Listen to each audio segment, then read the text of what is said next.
கரூர் நெரிசலில் உயிரிழந்தவர்களுக்கு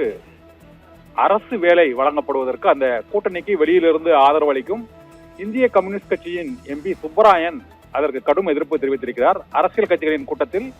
நெரிசலில் உயிரிழந்தால் அந்த கட்சி தான் பொறுப்பேற்க வேண்டும் என்றும், அப்போது பொறுப்பை தட்டி கழித்துவிட்டு இப்போது அரசு வேலை வழங்குவது தவறான முன்னுதாரணம் ஆகிவிடும் என்றும் இந்திய கம்யூனிஸ்ட் கட்சியின் எம்பி சுப்பராயன் கடுமையான கண்டனம் தெரிவித்திருக்கிறார். இதனால் உயிரிழந்தோரின் குடும்பத்தினருக்கு அரசு வேலை வழங்குவது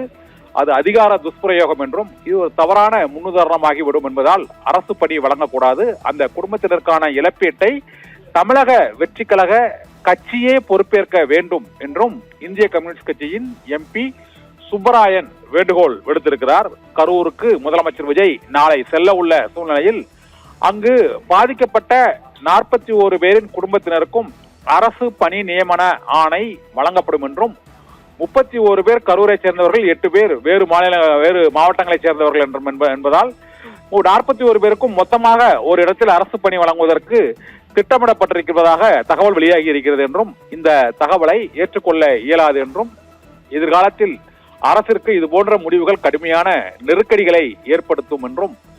தமிழக வெற்றி கழகம் அந்த கட்சியின் பொறுப்பை தட்டி கழித்துவிட்டு இப்போது அதை அரசின் தலையில் சுமத்துவதை ஜனநாயக அரசியலமைப்பு ஏற்காது என்றும் இந்திய கம்யூனிஸ்ட் கட்சியின் எம்பி சுப்பராயன் கடுமையான கண்டனம் தெரிவித்து அவர்களுக்கு அரசு வேலை வழங்கக்கூடாது என்று தமிழக வெற்றி கழக அரசுக்கு வெளியிலிருந்து ஆதரவு அளிக்கும் இந்திய கம்யூனிஸ்ட் கட்சியின் எம்பி சுப்பராயன் வலியுறுத்தி இருக்கிறார்.